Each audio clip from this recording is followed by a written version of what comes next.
B-boy. From the old to the new, still a B-boy. Too bold for the school, still a B-boy. East Coast to the West, B-boys worldwide. We supposed to be blessed, still a B-boy. This week, we're heading to the West Coast to talk about a group that I always thought was really underrated. After NWA, maybe the next best artist to ever be on Ruthless Records.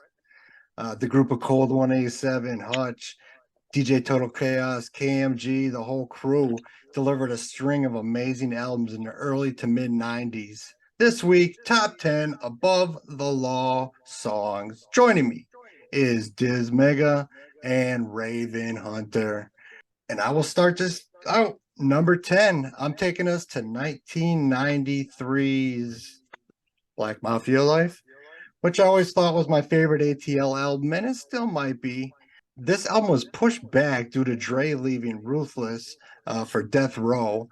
So this was recorded in 91, didn't drop till 93. It's always kind of had a mystique. I remember hearing about it for a few years before it finally dropped. But I'm going with the song Coming Up. The beat is so great on this. The hook with a sample of Easy, even though it's just a little sample, you know, why, just fits in perfect to me. Hard lyrics. This song just really fits the vibe of this whole record. Just always been a personal favorite. Coming Up off of Black Mafia Life is my number 10. Diz, what's yours? Number 10 for me, I am staying with Black Mafia Life as well. But I'm picking Process of Elimination. Just hearing, ATL, of course, but MC Ren on there. MC Ren, Above the Law, always good shit, man. They always have great collaborations. And on this one, MC Ren just was in that era where he was just like on fire. Like he hadn't even reached his peak, but he was there, man. That's a dope track. I love it. It had to be number 10 on my list. Great song. And that album has all the features on that album are really, really good. And that's a great example. It's mind blowing these days, like you look at the features on there, like, wow. Yeah. Easy, Ren, Tupac. I mean, I know. Crazy, no doubt. That is a good number 10. Raven, what is yours? I went to 1999's Rich Thug's Book One. And I went with the song Pawns. It was produced by Above the Law, and it's just a really solid song with a really solid beat. I don't love a lot of their later discography, honestly, but that's one of those songs that always stood out to me, Pawns. Yeah, like you, that later, once you got through the 90s, I kind of paid attention, but wasn't like the old days where I was like, I gotta get the new ATL album. All right, number 9. Speaking of albums I wasn't big into at the time, but kind of grew on me now, was 1998's Legends. And my number 9 is a song called Karma. This song I just really love. The storytelling is in full effect. We've all had to deal with karma from our decisions and actions. It's got a haunting, hardcore gangsta beat. And this song, just even when I wasn't a huge fan of this album, this song always stood out. I knew when I did this list, I had to pick Karma in there somewhere. People out there can't remember this song. Check it out. Legends. That's my number 9. Diz, what's yours? Number 9, I'm taking it to 96. Time Will Reveal. There's a track called Indonesia on there. And it's just such a funky beat, man. It's kind of more one of their party tracks, I guess. It's just about smoking weed, man. Mm-hmm. I love KMG's verse, Hutch's verse. I love the beat on there, man. It's just fucking Hutch and K-Oss just doing their thing, working their magic. And 96, man, around that middle era of the 90s, and Hutch, Above the Law, they were like doing no wrong, man. This is an example of that classic Above the Law sound. And they had a female on this track, TG, PG. I don't know who it was, but really rare to find that. I think I tried to find who it was before, and I didn't have much luck. So there's a little bit of mystery there as well. But I love that track, Indonesia, one of my favorite tracks off Time Will Reveal and from Above the Law. Number 9, Raven, what you got? I went to 1990 for the first time, Living Like Hustlers. I went with the song Murder Rap. Always love that beat, and now I can't really listen to it or think of it without thinking about Insane Clown Posse. Yeah. But that classic, just Murder Rap, I always loved that beat and just thought it was a great track. You're right. They redid a couple ATL songs, and they weren't as good as the originals. But as always, let's just slide right into number 8. Murder Rap from Living Like Hustlers. Like you said, such an iconic song. And this was an amazing debut album. And after listening through it all, this might be my favorite. I think it holds up really good. There's only 10 songs, but all of them are good. No filler, in my opinion. And Murder Rap, Dre was part of it. It's a unique beat with like a loud siren, almost Bomb Squad-ish, but it worked. And part of me thinks this song should be ranked higher. I also remember this being the first video I ever saw of ATL. They're getting arrested and rapping in the jail cell and shit, and features appearances by DOC, NWA, some murder rap as well. That is my number 8. Diz, what's yours? Number 8 for me is The G in Me, Above the Law, Uncle Sam's Curse, of course. A lot of classic tracks on that one, but this one, Hutch brings some soul into here. They have tracks every now and then where they kind of sing and do their thing, and they have like this fascination with the females, of course, and this is one of them tracks. I put the G in the gangsta. He's just got that singing voice still, man. Hutch, man, he's like a triple threat. You're artist, right, man. Amazing. He can rap, Mhm. he's got the singing, and he can produce. So this is a great example of it. Him and KMG just doing the magic here. Great track. The G and Me. Uncle Sam's Curse, I think, is one of the most underrated ATL albums. Such an amazing record. Such an It's amazing record. amazing. And it'll be talked about more later, that album. Number 8, Raven.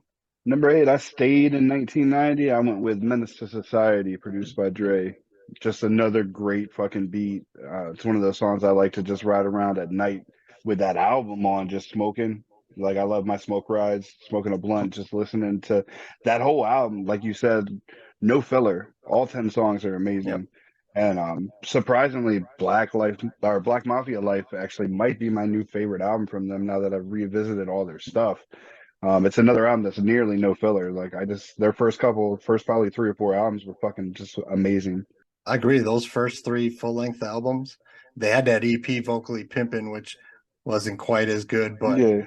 those first 3 records to me were just freaking amazing. And since you're talking about Black Mafia Life, you brought it up. We'll go there. Number 7. And Diz, you brought it up also. Process of Elimination, featuring MC Ren, who brings it in this verse. He just, he's pretty much in his prime at this point. And like most of my favorite ATL songs, this beat is just so hard and gangster. Also, like I said, dope features on this album. I can't not bob my head when I hear this. And when Ren comes in, just destroys that. In the background of the hook, really great scratching. Everything I want from an Above the Law song. That's my number 7. Diz, what's yours? My number 7 is Game Recognizes Game on Black Mafia Life as well. This one does the feature thing, man, but we got Eazy-E and Cocaine on here. It's just one of those classic Ruthless record tracks, man. Like, this is the type of stuff that I love hearing from Above the Law. I mean, I love Above the Law, but when they bring in artists like Eazy-E and Ren, just their house artists, it's amazing what they do with featured artists, really. But this one right here is just a classic Ruthless thing, man. Easy, Cocaine, bring it, they kill it. And Above the Law is on here, of course, doing their thing. And I had to put it on the list, man. It's just one of those moments of time that you just won't get back, when that era of Ruthless Records was doing their thing. And it's like this is the song that defines it. Like, look, this was Ruthless Records. It was dope. They got a couple songs on the whole album like that. So, and you're right, Ruthless is maybe in its prime. If Easy doesn't die, just imagine the albums we get from Ruthless through the 90s into the 2000s. Raven, what's your number 7? I'm going to stay in Black Mafia Life, and it does happen at least once. I went with Process of Elimination for number 7. Because the beat is fucking great, produced by Above the Law. Ren, it sounds like a beat that would have been on one of Ren's first albums too. So it mixed and everything just melded perfect. So yeah, Process of Elimination is a hard ass fucking song. That song would have fit right in with Shock of the Hour album. That same dark vibe. So, I wonder if those were, that's the same era. That could have even been similar sessions. I mean, who knows? We're quickly getting through this. Number 6, I'm going back to Living Like Hustlers. And I'm going with the last song featuring NWA. One of the best posse tracks ever, especially if you're talking West Coast. You get NWA along with ATL. Everyone brings it. Laid back pimp type beat, which was different than most ATL songs I really like, but it just works. It only isn't higher because my favorite verses are the NWA members, mostly Ren and Easy. But even Dre brings it better than normal, especially in this era. Dope posse track. What a great way to end an iconic album. It starts with Murder Rap, ends with Last Song. Perfect. So my number 6 was The Last Song. What's yours, Diz? My number 6 is Killers in the Park. Time will reveal. Again, featuring MC Ren. Obviously, there's a chemistry with these guys, with Above the Law and Ren, and I love this song, man. The cool little skit in the beginning, and then the hook, man. I just sing it all day, all the time, and it's a slower type of song, and it's not as menacing as Ren was on Black Mafia Life, but it's still dope, man. Around this time, this is post Easy. Easy's already passed, and so hearing this was like, damn, like it was just dope back then. These guys were like entities around this time, so hearing anything from like these guys was like fucking magic. And I loved this track so much when it first came out, and I still love it. I think it was a single on Time Will Reveal. This and 100 Spokes. 100 Spokes was for sure, yeah. Yeah, so they had a cool remix of that. I can't even remember it today, but I remember I used to play the hell out of these singles and just burn out on them by the time the record came out. But I love that song, Killers in the Park, number 6. That was an honorable mention. That was probably 11, 12, 13 at the worst. Because like you said, anytime you get Ren, nowadays there's so many features, but back in that era when you saw featuring Eazy or featuring Ren or featuring even anyone big like that or Ice Cube or whoever, it was like, holy shit. It was a big deal. It was like, deal. Take my money, Hell yeah.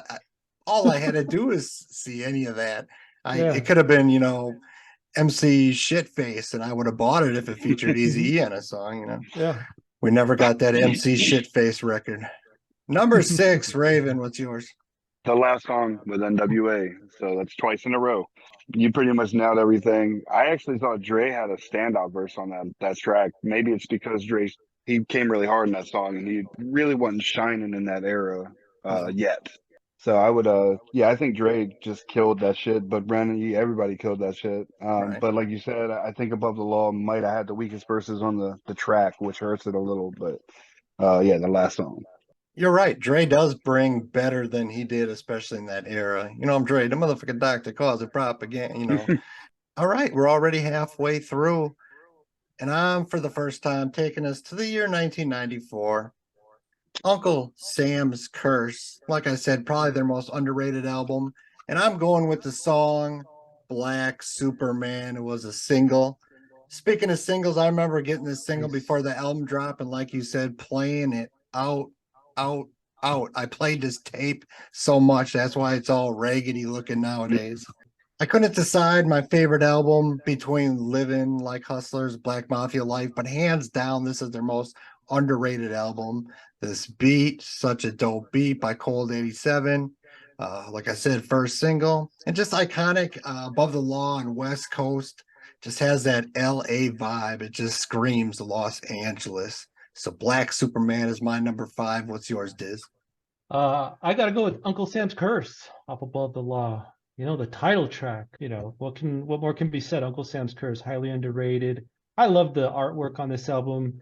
Above the Law, this album was the first one that I picked up from Above the Law. Anyways, first time I ever heard them. It took a bit to grow on me, but it aged like fine wine for sure. Uncle Sam's Curse, I love the beat. I love the way it switches up in there too. Hutch gets a chance to bring in that rap and bring in some soul as well. And KMG never disappoints, of course. One of my favorite Above the Law songs, Uncle Sam's Curse. That's a great point. Great album art. There's not enough good things I can say about this record. Number 5, Raven. Uncle Sam's Curse. Great song, great beat, and I also agree. Great underrated album with awesome album cover art. That's an album I never really heard many other people talk about either. So definitely underrated album. The last of like their finest work, I think, in that era there. The only thing is, I always thought this track should have been the first track on the album. It just Yeah, seems like it was made to be the first track, but it's like in the middle of the record somewhere. That I never really understood, but amazing. So number 4, it was brought up before. It's from '93's Black Mafia Life, and it's Game Recognized Game. Look, you got Eazy-E, enough said, but Cocaine really brings it on here rapping. You know, Cocaine's most known for his iconic singing on so many West Coast classics, but he raps hard on here. I mean, really, really well. And like I said, throw Easy in, lighthearted song, but it always makes me rap along. You know, right away in the beginning where Easy's just talking before the beat even comes in, you know you're gonna love the track. Yeah, nothing else I can say about it. Game Recognized Game featuring Eric Wright. That's my number 4. What's yours, Diz?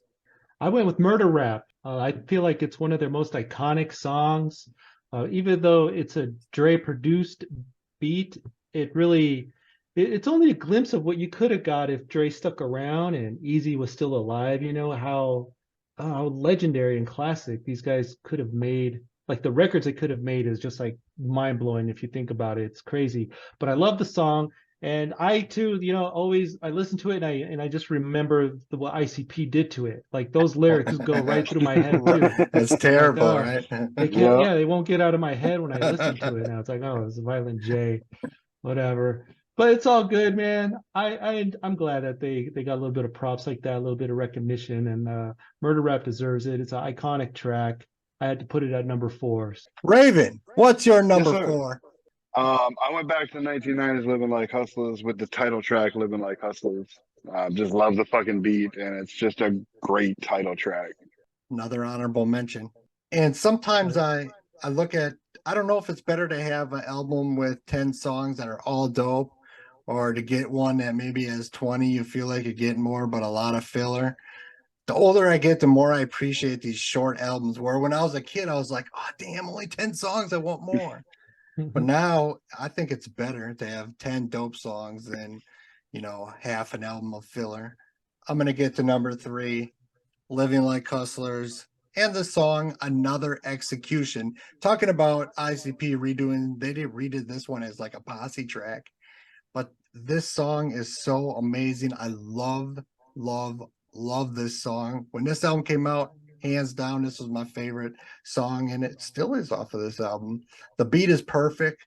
They drop it just at that right time in the hook, and it gets me to this day when that beat drops. I thought when I started this would be my number 1, but I got bumped. Smooth Rhymes by ATL. I'm not sure I can really explain the appeal it has to me. I just love this song. So that's number 3 on my list. And Heart, what about you, Diz? I got 100 Spokes on Time Will Reveal, man. Such a dope beat, dope single. I love the hook on there. I think this was the first track I heard from Time Will Reveal, of course, because it was the single. And it was such a banging beat, man. And I remember hearing like strangers bump it like every now and then out here in Colorado. So it did something. I'm not sure how much they sold or whatever on it, but the whole vibe that I got from Time Will Reveal, I feel to me was like Hutch reaching his all-time ultimate best right here. And Hunter Spokes was just a shining example, man. Just making something that's gangsta, but has a commercial appeal. I don't know, man. Hunter Spokes, I love it. 100 Spokes was also on my honorable mentions, and it was their last big single, really. It was Yeah, it kind of their was. last hurrah. After that, things, went down I a little always bit. I always wondered if Eazy-E, if a lot of these tracks weren't made under Ruthless Records and just like brought out when they got booted off, after Easy passed away, because it has a certain sound on it, that just like reminds me of the Ruthless era, but who knows? In research for this, was reading an article, I think it was with KMG, but he was talking about when they're doing Uncle Sam's Curse, how Easy came in and said they were going to cut Black Superman from the album, and he said, no, you got to keep it on, and it's got to be a single. Number 3, what's on your list? I went with Black Mafia Life's Call It What You Want featuring Tupac and Money B. Love that beat and love Pac on there. There's a video, if I'm not mistaken, as well. And yeah, it's just Pac on the album. I don't know how I forgot that Pac was on that album. But it kind of like, oh shit, Pac, MC Ren. There's so many cool people on this album. Yep. Just revisiting it, like, yeah, I had to get that song on there. Well, that was great. Great transition. We'll go right to 2. We're flying through this. Call It What You Want. I think this might be Tupac's greatest verse ever. I think he destroys it. How it starts, he's taking the beginning of the same song and then, flipping it on you. This might be my favorite Tupac verse. He killed that shit. Dope beat. And Money B too from Digital Underground. He kills his verse. And I remember this video playing on you. Speaking about the video, I remember it being on UMTV Raps because it had cameos of like Easy and Ren were in it and some other cats. Just great early 90s West Coast gangsta shit. So Call It What You Want is my number 2. What's yours, Diz? All right, my number 2 is called Deep as the Root from Legends. This track actually has a banjo in it. Do you remember that song, Deep as the Root? Yeah, that song is fire. Solo banjo starts off with the banjo, and it just plays throughout the song. And it's like, oh my God, they did a whole song with the banjo, and it's so fucking dope, man. I could listen to it all day. It just moved its way up to number 2 for me as their second best song, in my opinion. Deep as the Root. The creativity that Hutch has is just like, it was crazy back then, man. And I miss it. I love it. Hutch is dope. What's interesting is I went through that album at least twice for this podcast. I don't remember hearing a banjo. So now I'm thinking, not crazy, man. Deep as the Root. No, I'm going to peep it out after we're done because now I'm curious. When I think of ATL, my mind doesn't go to the banjo. Number 2, Raven, what you got? My number 2, I believe I'm going to skip back to what I think was your number 3 for Another Execution. Just a great fucking beat, great song. Yeah, I mean, nothing else really to say that you didn't say. That Dre killed that beat and they killed their verses and shit. It was just fire song. So Wamaza just moved to number 1. The greatest ATL song of all time, in my humble opinion, is off of 94's Uncle Sam's Curse. And it's Uncle Sam's Curse. This goes beyond a dope song to me. This goes beyond, oh, I really like this music. I think it's a powerful song, just so emotional from the opening with that audio clip of like KKK members, singing, to when that beat drops after that. It just hits me emotionally like few songs do. Above the Law's dropping Science. You kind of touched on it, Diz, the way it's structured. They got that intro, and then they got like a slower part where he's saying that's Uncle Sam's Curse. He's giving examples, and then it flips right into regular, verses by each of them. And I just think it's perfect. It's amazing. Uncle Sam's Curse is beyond a dope song. It's an anthem, a feeling. It's a feeling that hits me. So it had to be my number 1. What's number 1 to you, Diz? Gotta go to Uncle Sam's Curse. But I'm picking Black Superman. I think that is one of the songs that I always felt like I could put that against any song that ever came out and say, is it better than this? Like Uncle Sam or a Black Superman was just like a classic West Coast anthem. Like it sounds 90s when you listen to it.